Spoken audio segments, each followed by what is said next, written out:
Welcome to Clause 8, the voice of IP. Clause 8 is part of IP Watchdog and hosted by Eli Mazur. If you enjoy listening, please subscribe on your favorite podcasting app, share it with others, and leave a 5-star rating. And if you're not already a regular IP Watchdog reader, check it out and sign up for the email list to get daily updates. This episode features an interview with Sarah Tsou, who is an investment manager for patent litigation at the world's leading litigation funder, Bentham IMF. The playbook is simple for deep-pocketed defendants facing lawsuits from patent owners with limited resources. Even if a patent owner has a very strong case, the defendant can just drag the case out long enough until the patent owner and his lawyer runs out of resources to continue. At best, the patent owners are forced to settle lawsuits for a fraction of what they think they are owed. Patent litigation funders have changed this calculus by providing patent owners with enough resources. However, as you will hear in this episode, only 1% of cases have the rare mix of merits and economics to receive funding from top litigation funders. Today's episode is especially relevant because of the pressure many in-house litigation attorneys are facing to settle or give up because of the shrinking budgets due to the COVID-19 pandemic. Eli and Sarah discuss how patent litigation funding can serve as an attractive alternative for companies that are in this position. One of the main reasons why I wanted to talk to you is because a lot of these interviews I do, and we talk about the problems with the patent system. Sometimes it's hard to get a patent in certain areas. It's hard to keep the patent, hard to enforce that patent. And on the patent litigation side, it's at least looking at the trends, it's becoming harder and harder to make money for attorneys. But I saw you at a conference and I was struck that you have a very optimistic view about the patent system. In fact, so optimistic that you work for a company, Bentham IMF, that's willing to invest in their faith in the patent system. That's the main reason why I wanted to talk to you. But before we begin with that, I want to talk a little bit about your background. Do you remember when you first heard about patents? What was your impression of the role of patents at the time? Yeah, that's a good question. I mean, I've always been fascinated by technology. My father was a physicist. He worked at Wright Pat Air Force Base, and my mother taught math to younger students. So it's always been part of my life. But when I went to college, I actually thought I would be a research scientist. So I took a lot of biology classes. I took a summer internship at National Institutes of Health. And that's the first time that it occurred to me that perhaps research wasn't the right path for me for a number of reasons. But I was in the right place at the right time because I sort of shared these concerns with my PI at the lab there. And he directed me to the tech transfer office of NIH. And that's where, I met some attorneys, talked with them about IP and its role for NIH and monetization. And it really opened my eyes to this idea that everything I was doing in the lab was just a small part of things. And IP was another aspect that really could be used in so many different interesting ways. So that's what led me to start down the road to law school. I was a sophomore at the time. And then I ended up going right into patent litigation. I was one of the people who knew right away from the first day of law school that I ultimately wanted to be a patent litigator. So it seems your first introduction to patents was really in terms of thinking about them being necessary for this process of innovation in the health field.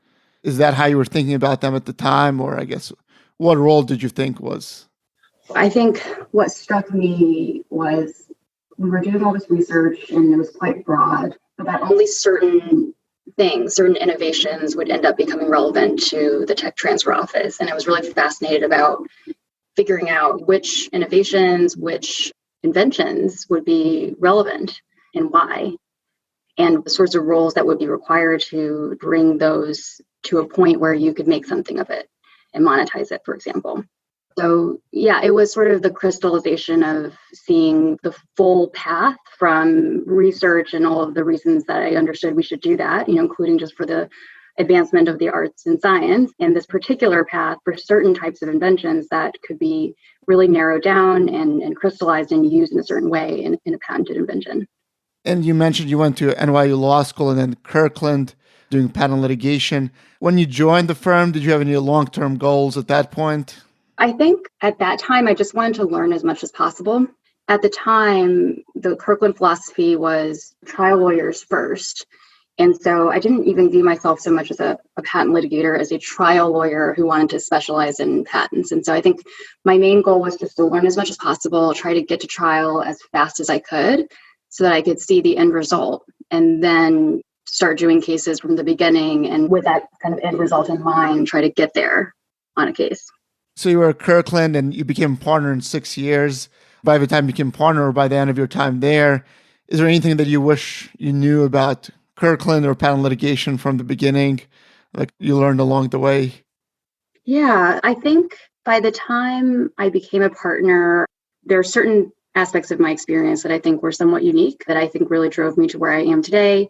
And that I do tell people today who want to understand, if I want to get into patent monetization, whatever that looks like, whether it's as a contingency lawyer or as someone in litigation finance or as an in-house counsel at a company that wants to monetize IP, what do I need to know?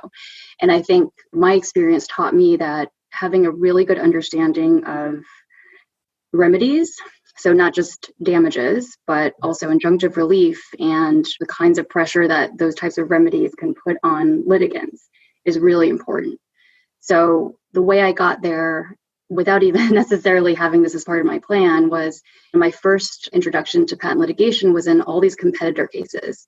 I was part of this, what people call the stent wars, and representing Boston Scientific and similar companies in what was really like an all-out war between direct competitors.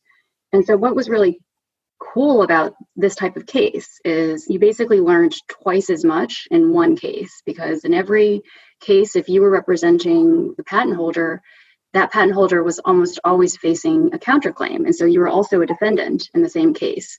And having to learn both roles at once and really understanding the tension between those two positions was a tremendous benefit for a young lawyer. And I think I feel really lucky that I was able to get onto those cases. So I tell people, if you can, early in your career, you should try to get onto these types of cases so you can really understand what drives these litigations, the business goals of the client, and really getting a look at all different types of remedies that are available. So learning about reasonable royalties, learning about lost profits, learning about injunctions in some situations, and ultimately trial, because these are the kinds of cases that almost always bet the business.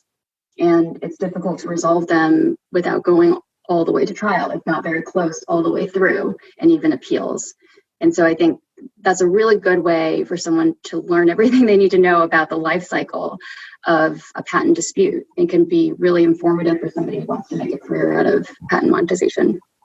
So your first introduction to patent litigation, you were representing mostly parties that brought the initial lawsuit, or I know there were competitors, but from what perspective were you seeing the cases? It's both. So I think the point is that in many of these disputes, the client I was representing was not only the plaintiff, but also the defendant. And the order of things is not as important as where they ended up, which was, as they anticipated, in a war where they were asserting their own claims, they were also defending against others' claims. And did most of your cases while you were there get close to trial? Or do most of them still settle early in your experience? For those cases, and almost every example, we either got all the way to trial or on the very eve of trial. Literally, I remember doing designations of deposition testimony to be played. Several days later at trial, we were preparing for opening statements and it could settle that day. Or, we could go all the way through. So I think I took it for granted at the time that wouldn't always happen. The patent system also evolved between then and later in my career and now. So one example is, for a good time, you could get injunctive relief automatically in district court as a result of winning a patent case. And around the time when I started practicing, that presumption went away. And I think that continues to be a driver for why people now view at least district court litigation in the US as having a little less teeth than it used to, of course, and also in other venues. That was one change. Another change that people often talk about is IPRs, which can be a quick and easy way, starting with the AIA several years ago, a quick and easy way for defendants to invalidate patents that perhaps should not have been brought in the first place and resolve the dispute well before the trial. So I think I came into the practice at a time when I was lucky to see a lot of disputes go all the way to the mat between where the state of the law was and the types of cases I was on, these direct competitor cases. I was able to see a lot of cases actually get to resolution at trial. But as time went on, and I think today it's less common for cases to go all the way through. And I mean, a lot of the changes that you're describing were driven really by this rise of the patent troll narrative and eventual these set of Supreme Court cases and the passage of American Advance Act. It seems like you were presenting big operating companies, but really the targets of those laws were quote unquote non-practicing entities or patent trolls. Besides the changes that you described, how did it impact your practice overall? I know, for example, that since the passage of AIA, I think the number of patent infringement complaints has gone down about 45%. But did you feel that impact while you were practicing at Kirkland? Well, so I saw the rise and I would say relative fall of patent troll cases while I was practicing at Kirkland. So although my career started with these medical device manufacturers, direct competitors, I at some point shifted to more asymmetrical type cases where I was representing high-tech companies and to some extent, some medical companies that were the targets of non-practicing entities. There was a big uptick in those types of cases, which I do think the IPR process has mitigated somewhat over time. I was able to see sort of the beginning, middle, and I would say the end of those types of cases. And what that taught me is damages is such an important part of any case assessment. And also, in a way, let me expound on that. So in those types of cases, you could basically pick a royalty rate and apply it against a $1 billion market of, say, consumer electronics and come up with a number that is just enormous. And it looks like it's math. I know by the same token, any reasonably competent defendant could also come up with an equally supported number that is a tiny fraction of that amount. And so in those types of very asymmetrical cases, it ended up becoming a battle of the experts on damages that the plaintiff was saying, I'm owed $1 billion. And you have these expert witnesses testifying for the defendant saying, no, on the same patents, at most we owe $5 million. And you look at this and you sort of realize this is really another form of liability because it's so binary that you could win on infringement, win on validity, and have a perfectly valid invention that is being used improperly by a defendant, but that your damages are so low that you've effectively lost the case. And so that's where I really learned the importance of weeding out the good patents from the bad, the really fundamental seminal patents that are enabling technology, weeding those out from the really incremental patents that are just talking about some tiny changes that ultimately perhaps aren't worth the money to even litigate them in the first place. We'll get into the litigation finance piece of it in a bit, but one last question about your time at Kirkland. I know you were in Kirkland's office at the same time that John Desmarais practiced there, and then eventually he left in 2010 to start his own firm. And when that was announced, the big plan was that he bought 4,500 patents for Micron, and the plan was to enforce them. I have a question. Did you have a chance to work with him? What did you think of his decision at the time to go and start his firm doing that?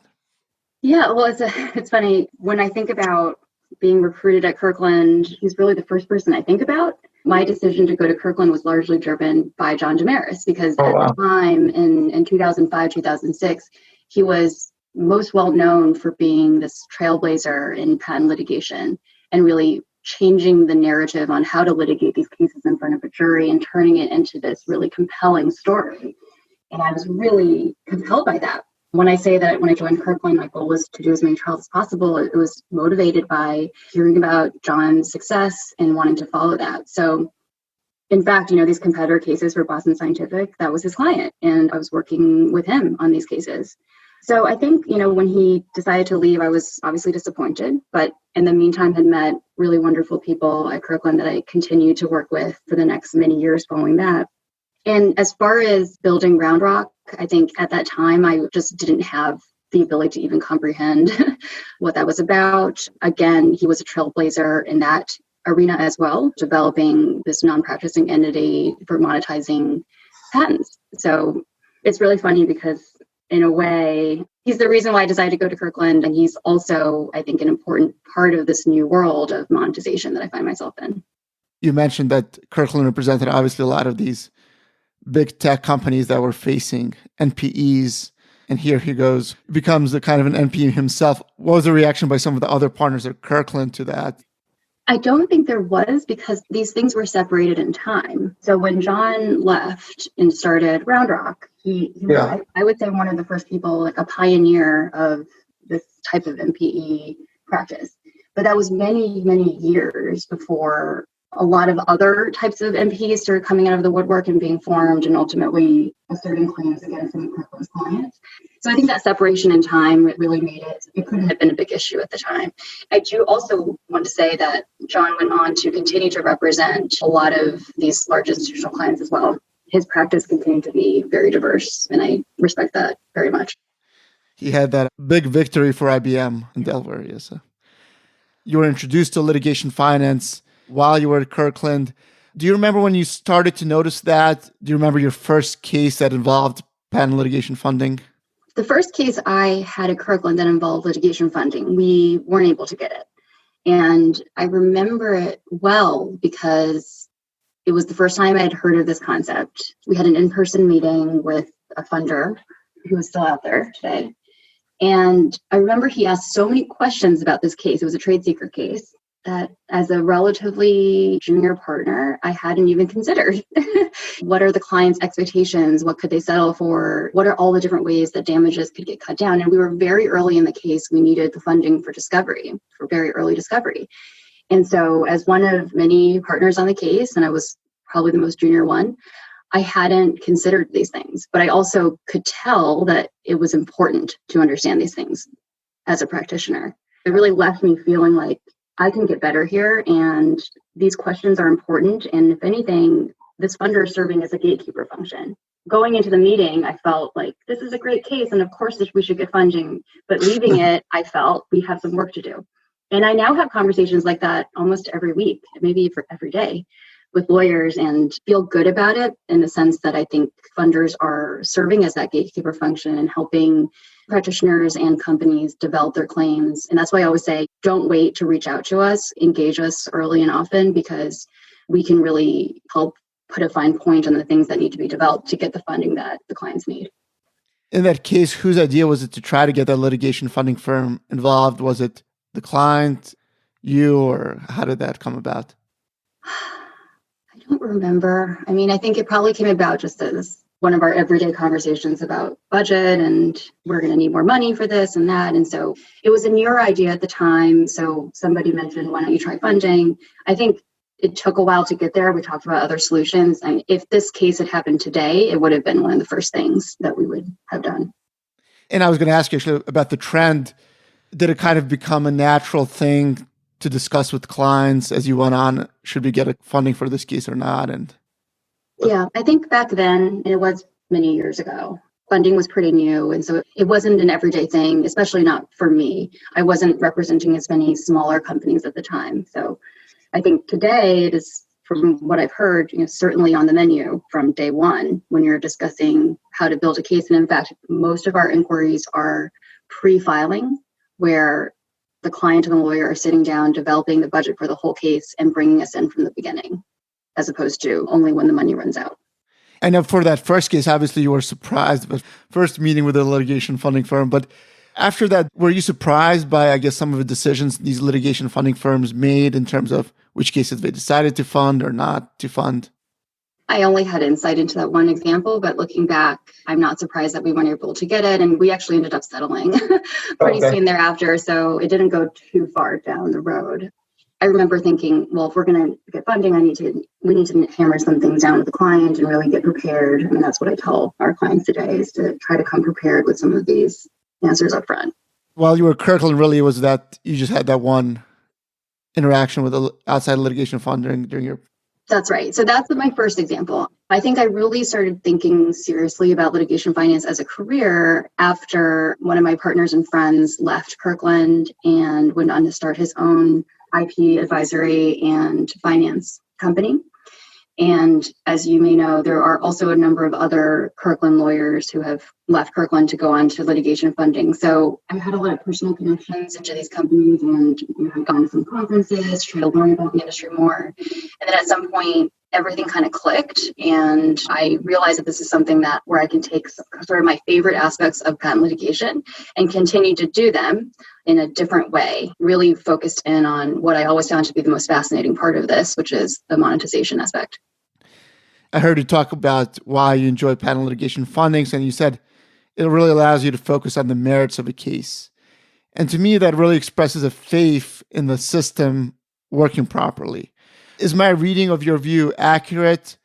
Or is it that it's kind of like a VC investing kind of thing where you don't have to get it right half the time, but if you get it right some proportion of the time, it's good enough?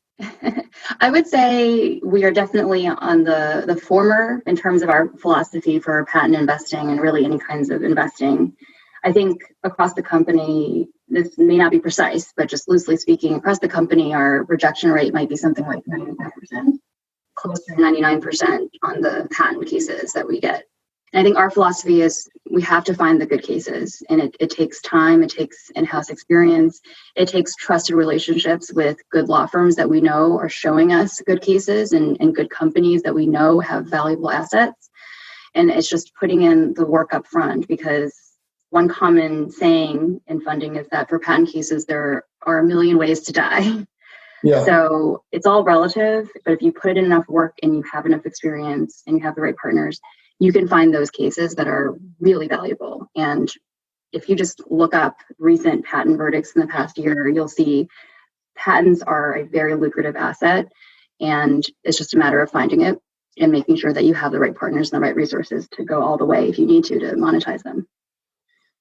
One aspect of me, and maybe I don't have your experience with patent litigation, but just looking at some of the decisions from Federal Circuit and different district court judges, I think the reversal rate is something like, by the Federal Circuit of the district court decisions, like 50%, right?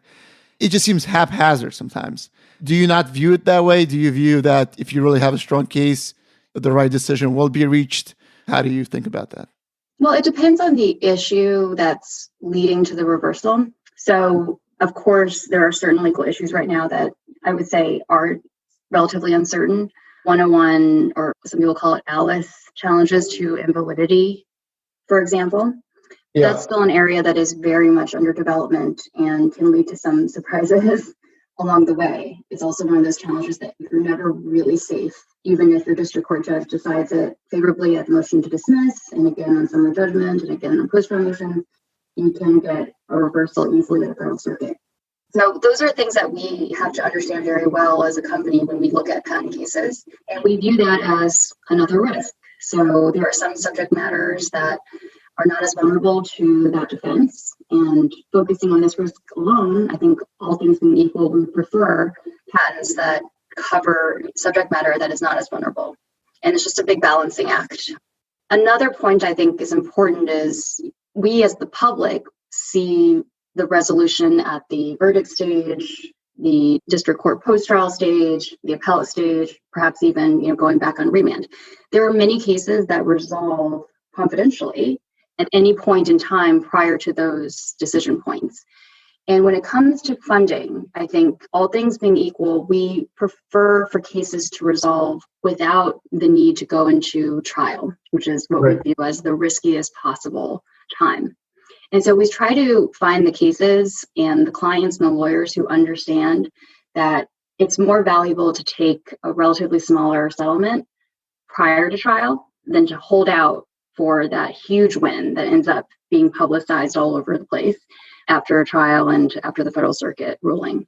We look for partners who have the experience and sort of the rationality to seek those types of resolutions. And in that way, we would be very aligned because we also view that as the right result. My understanding is that if you take into account the settlement process, then the patent litigation is much more predictable than if you just assume every case is going to go to PTAB and to district court. Yeah, that's true. Yeah. And it's interesting to hear that it seems most of your cases that you do fund come through established relationships. But do you actually go proactively keep track of this company is suing this company? I mean, do you approach them proactively to see if you can help them? Definitely, we do. And it can be a combination. So yes, much of our business comes from our existing networks, law firms who understand funding that we've worked with before, that we know, companies that we know and that we know have great claims that we keep in touch with. And a lot of our new matters will come from those partners. We also actively monitor other companies and other firms and the kinds of results that they're getting. We monitor new filings, we monitor appellate decisions or trial decisions. And then it can be a combination where sometimes we identify a really good case from that public search, but we already know some of the people. So we know someone at the company or we know someone at the firm. And then that's where I think just having these resources at Omni is really fantastic, because even if I don't necessarily know someone, there's someone at our company who does. And just the tremendous personal network that our experienced investment managers bring to the table is really great. And just seeing it over the past year and a half, seeing it really, really work. I can't think of a case that I've seen on a public docket where I wanted to meet someone that after emailing around, if I didn't know someone, that someone in the company didn't know. And having that is a really great way to develop new business. One of the surprising aspects, you mentioned that if somebody wants to get litigation funding, they should reach out to you as early as possible in the process. But one of the ways to get funded is you need markers of success, right? Something to prove that you're successful. I guess I found that a little bit, how to get those markers of success if you don't have the funding for the litigation. Can you give any insight about how exactly does that Sure. I mean, so some markers of success we often look for in patents are successful commercialization. And so having an inventor or set of inventors or the original company have a good, successful commercialization of the patents. And that's something that is just part of the factual record and history. You don't need funding to show that. Also, licensing is another good way to show a history of success on the patents. And not just litigation licensing. In fact, the more valuable licenses can be the ones that are just an arm's length business transaction without the threat of litigation, where another party valued your patent so much that they paid a non-nominal sum of money to be able to use your technology. We like to see that. And a lot of our claimants, without any history of litigation or funding, come to us with those markers of success already in place. And then finally, there is a lot of weight that's given to patents that have been litigated before. And it's true that for many claimants, you need that funding to get to litigation. And it can be a chicken and egg problem. But none of these are hard criteria in the sense that you need all of them. And the whole point of having in-house experts is that we can look at these criteria critically and understand the story before we make a determination. But they are good guidelines for identifying valuable patents. One question that comes up from time to time is claimants will ask us, I have this great claim. We have in-house people who've looked at it. We have engineers, maybe even in-house lawyers. Do we need outside counsel already attached to the claim and ready to go before we can talk to you? My answer is no. So if there are sophisticated people at the company who've already come up with a good claim, we like having some flexibility, because one of the important requirements for our funding is that the law firm needs to be able to take some risk. And that usually means some kind of contingency arrangement or hybrid arrangement where they only get a portion of their fees, say 50% along the way. And in exchange for that risk, they get a substantial percentage of the reward. So that way we know that we're working with a law firm that is just as aligned and sharing in the risk as we are as non-recourse financiers. And there are many, many firms where the lawyers are really good, very experienced, the perfect choice for this type of case, except they may not be able to take that risk share, or they may be getting accustomed to it in a slower process. So we have institutional knowledge about the marketplace, the firms that we know can be trusted with this kind of relationship, that are not only comfortable with risk share, but also want it, that they understand that it's a way for them to bring in revenue beyond just getting paid on an hourly basis. And so if clients have cases where they're open to our recommendations on counsel, that can lead to a really good result, a really good partnership when we have some say in who the law firm will be and we know which firms will really partner well with this particular company. I'm kind of surprised to hear that there are still patent litigation attorneys who are resistant to these alternatives. alternatives. You and I live in a different world.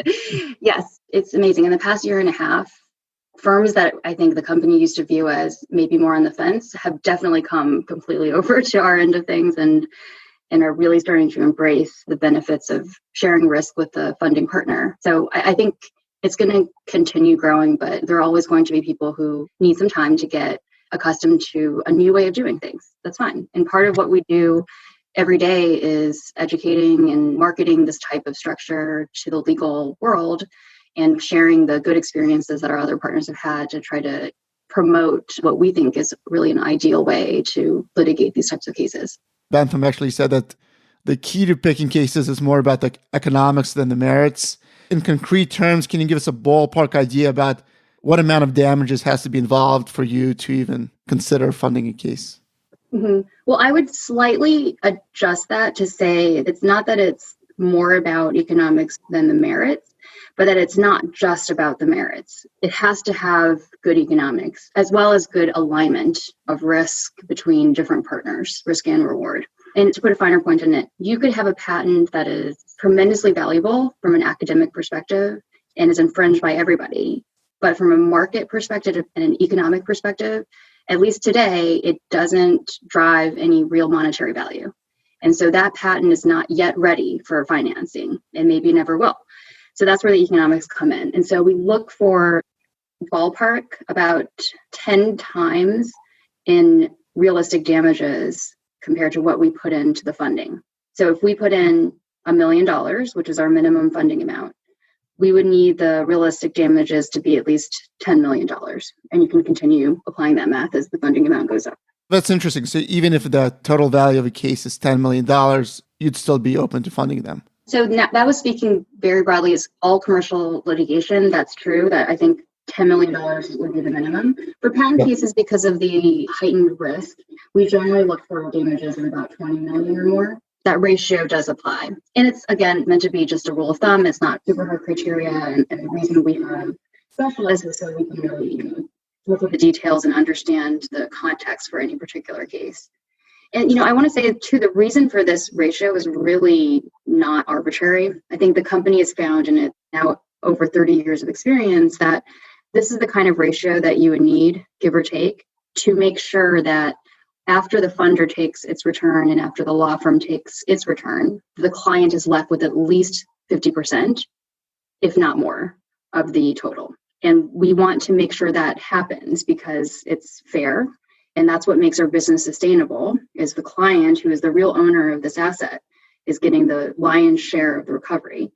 And we also want to do it for another important reason, which is alignment. And if the client is looking at a settlement offer and we have structured the deal in a way that after we take our return and the law firm takes its return, the client's only getting 10%. A rational client would not settle for that amount.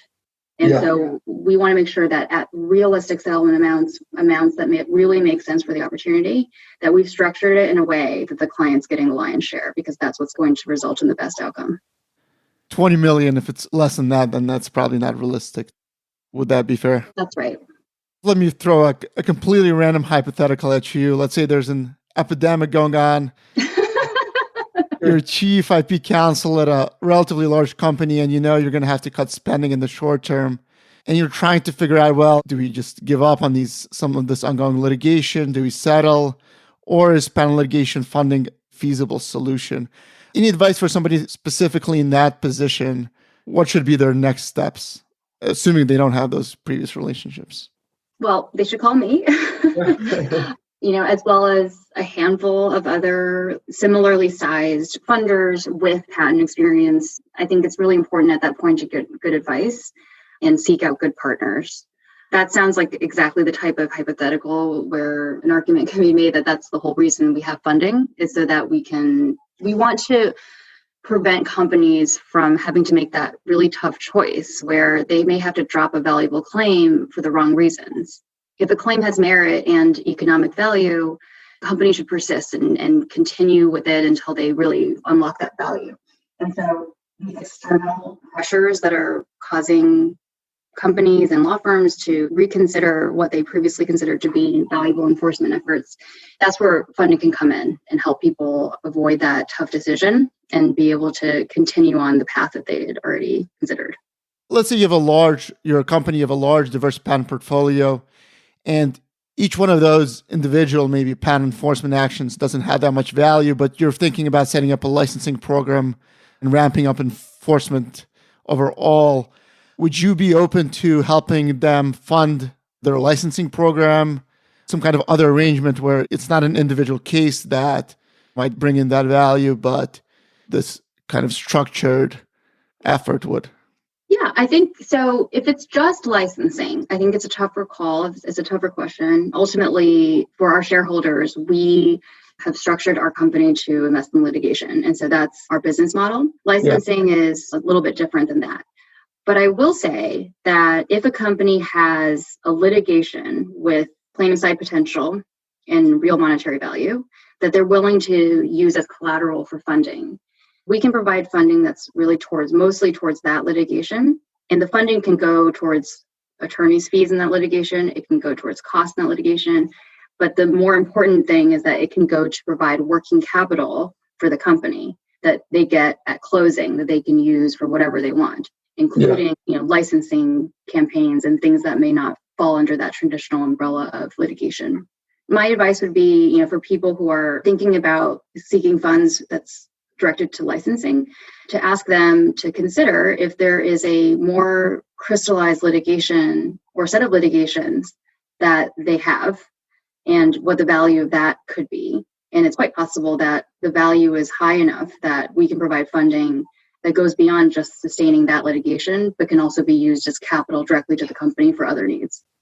It just occurred to me, but do ever, patent owners come to you and undervalue their case?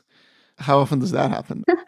Well, I think the problem is usually that people have a less realistic idea of what the value is. And it's natural. If you're the claimant, you're the inventor, you're going to put a higher value, relatively speaking, on your patent. And the nice thing is that, we have a really global view of what other patent matter opportunities there are out there, how these cases have resolved, what are the real indicators of success to really bring to the table a more realistic valuation. And usually that is one that's a little bit lower. However, there are some people who come in and don't realize the value of their assets. So we have worked with companies who come to us with a couple of patents that they think are the most valuable. And as we do a deeper dive with them and ask questions, we find that there are an entirely new set of patents, different set of patents that they didn't consider litigating that actually have better objective and subjective indicators of success. And once we package the entire set of patents together, it ends up becoming a much more valuable opportunity. You've mentioned some of the factors, in your funding decisions, but what role does litigation history of the potential infringer play? Let's say it's somebody, to throw out a random company like Apple, who has a history of never settling and taking cases to the Supreme Court and then playing hardball afterwards as well. Does that go into your funding decision? Or is it that's what they try to portray in the press, but that's not realistic how these kind of things play out? Yeah, for defendants like that, which are certainly popular defendants in the cases that we consider, for obvious reasons, they have very high revenues. It's relatively easy to figure out what the total accused revenue will be. And you can apply even a small percentage to that and get really high numbers. So that it makes them pretty attractive. We'll think about the risks that you mentioned, whether they're ever going to settle. We also look at the story. So we really prefer claimants to have some kind of prior business relationship with their targets. And when it comes to a company like Apple, it's usually less likely that the patent holder has actually had some meaningful interaction with them. And so by meaningful interaction, I mean, perhaps you signed an NDA with, this large tech company and shared information, and then they came out with the infringing product. And there's a real chronology that shows that there may be more going on here than simple patent infringement. And a lot of people don't understand, you don't need to have intent to infringe someone's patents. People accidentally and unknowingly infringe patents all the time. And legally, that's sufficient to give you damages, even if you can't show the defendant even knew about it. The better cases, the ones that are more compelling for juries, the ones that have more tangible value, are the ones where there is that story. And even if it doesn't rise to the level of willful infringement where you can get enhancement, the story is something that helps the jury understand why this small company really deserves, the damage that they're asking for, because they have a history with the defendant and they were wronged. So we like to see that. And I think it's not a requirement by any means, but brainstorming here, if I saw a request to fund a large company, a large tech company like Apple, I would prefer to see that kind of story. But what about the settlement piece, whether, the defendant?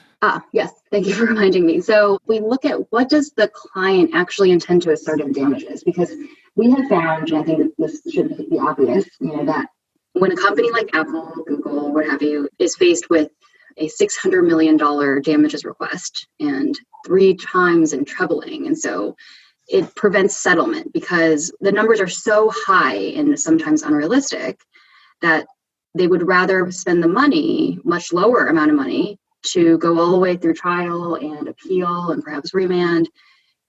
Because why not? It would be almost economically irrational for them to pay $1 billion at that point. So we like to look for more realistic damages assessments, because I think in our view, those smaller, more realistic requests are going to give you a better chance of a pretrial settlement against a big company like that has all the resources it needs to go all the way. Another hypothetical, you found the perfect patent owner, you picked the perfect patent litigation firm. So I want to talk about the rest of the process. My understanding is that basically once they take funding from you, you don't have control about what happens after that. But have you had situations where you disagreed with the strategy? Can you give us examples of how that gets resolved? Or is it kind of once you make that investment decision, you have to put your faith in them that they'll make the right calls along the way? Mm-hmm. Yeah, I have not had an example where there was a true disagreement about the strategy. There have been times where different options were raised and were presented to us, and we weighed in on them, and we really preferred one of the options, but that's not the one that they took. I think that's just part of the risk of this type of financing. What makes it so important for us to diligence not only the merits of the case and the economic value, but also our counterparties and understanding what drives them, whether they're going to be rational at the end of the day, and then structuring the deal so that it should work to lead to the best outcome, even if we have no say over the matter. And that's why the structure of the deal, the alignment, and the economics of the deal are so important, because we know contractually that we ultimately cannot dictate the strategy or the settlement decisions. When you're drafting those terms, how do you take into account that non-economic terms might be, let's say there's a settlement, but non-economic terms might be very valuable to the patent owner? Can you count that in your initial agreement, just that they don't overemphasize those terms in a way that doesn't reward the patent funding firm for what they invested in? Do you mean like a non-monetary outcome? Yeah, like I don't know if I have a great example, but let's say something to do with the branding or something that doesn't have monetary value, but a supply agreement or something like that. Or I don't know how often that even happens, but yeah, I would say, the most I can say about that is really it's case by case. And it's something we find out up front. What are the goals here? And having all the prior, experience with direct competitors where the goal is often to drive the other party out of the market and not necessarily to monetize your patents. I'm always very careful to make sure that the ultimate goal of the client in seeking this litigation is aligned with my goal, which is to make sure they make as much money as possible. And if the ultimate goal is really more non-economic and non-monetary, and perhaps what they're really hoping for is that they'll tire the other competitor and cause them to simply stop infringing, which is a perfectly legitimate business goal. That may not be the right monetary goal for us to be able to get into an aligned structure. That might make it something that's not possible to fund. But if the goal really is aligned and monetary, we can build in ways to, we'll talk about potential other outcomes that could be non-monetary, such as an ongoing royalty payment, or it's not all one lump sum, or cross-license, if that's something that the client would find valuable. And we'll just do a case by case and build into the agreement as early as possible all the possibilities and ways that we can agree to resolve them. So the last thing we want is to assume a certain outcome only, and then 3 years down the road is an entirely different one, and one we could have foreseen, and then we get into a dispute about how to resolve it. If you make the wrong decision up front, by the time those settlement talks happen, it's really kind of out of your hands? It isn't. It isn't. I mean, hopefully by that time, we've chosen the right partners and people who will work with us, because we know we'll work with others. I think one of the benefits of working with a funder like Omni is that all the investment managers have had a substantial amount of litigation experience. We're not bankers. Like, we know that litigation almost never goes the way that you expect. Clients will change. There may be changes of control of the company. There could be changes in the leadership.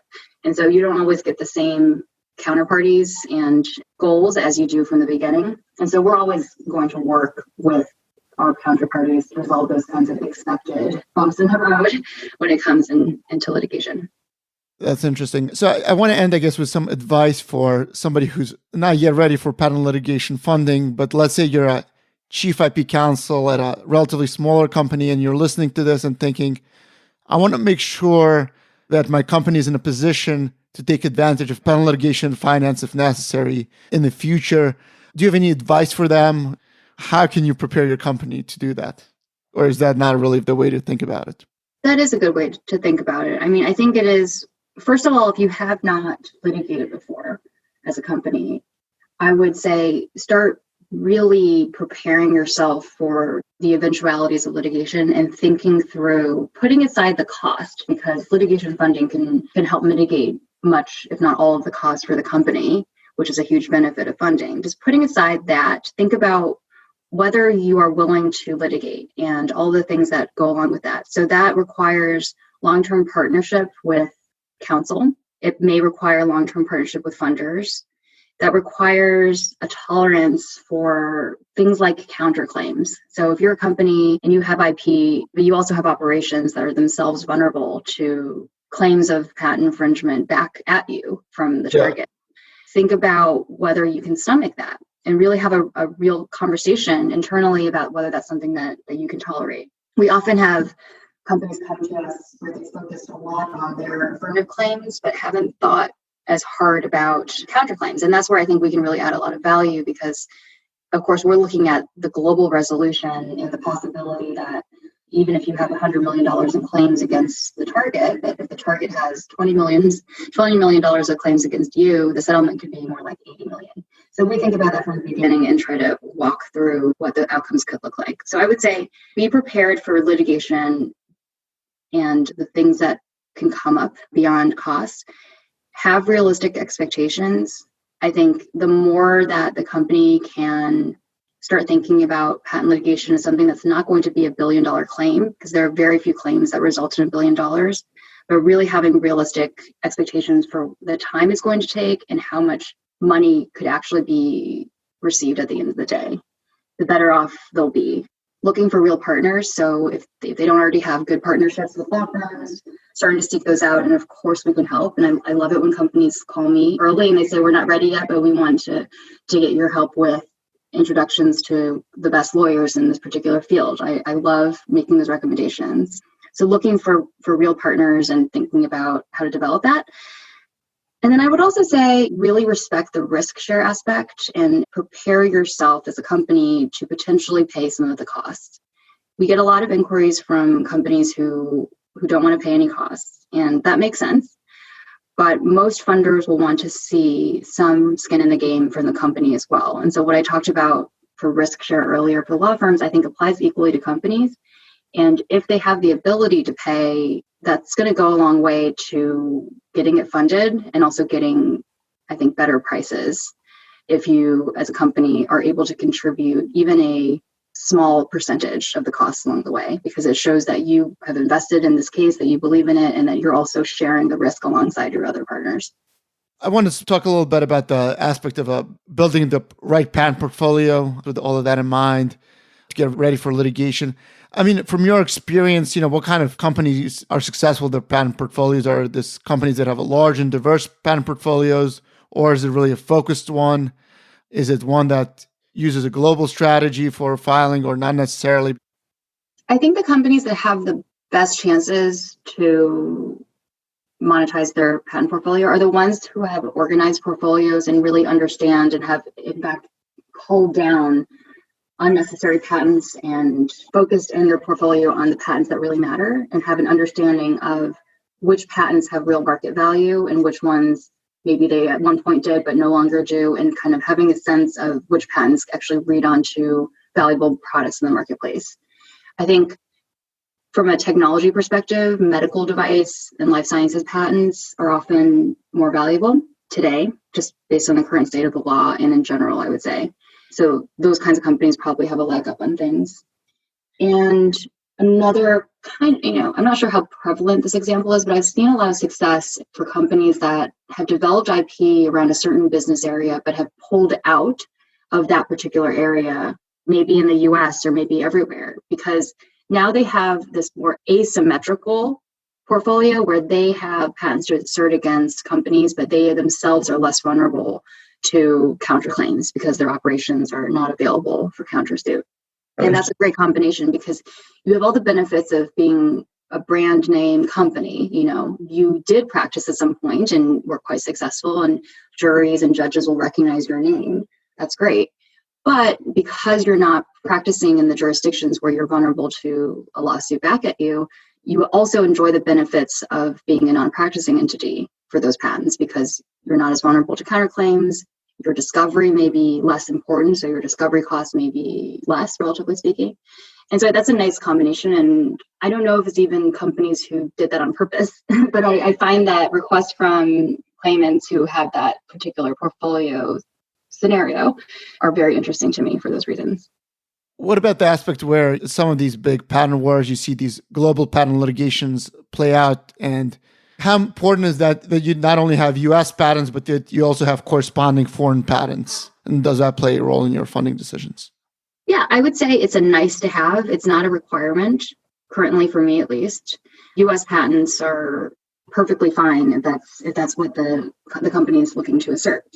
But if you have corresponding patents in jurisdictions that will impact the defendant or defendants, and those patents are in areas where you could get relatively quick injunctive relief, such as Germany and China, and now some other jurisdictions that have that as well, that can only help the opportunity because going full circle to the beginning, whereas the US district courts no longer have that automatic injunctive relief, which used to be the thing that drove settlement in high value cases, other jurisdictions do maintain that. And so if you have a combination of jurisdictions that, and some of which could cause real business disruption through an injunction, that's going to drive a relatively quicker and better settlement, I think.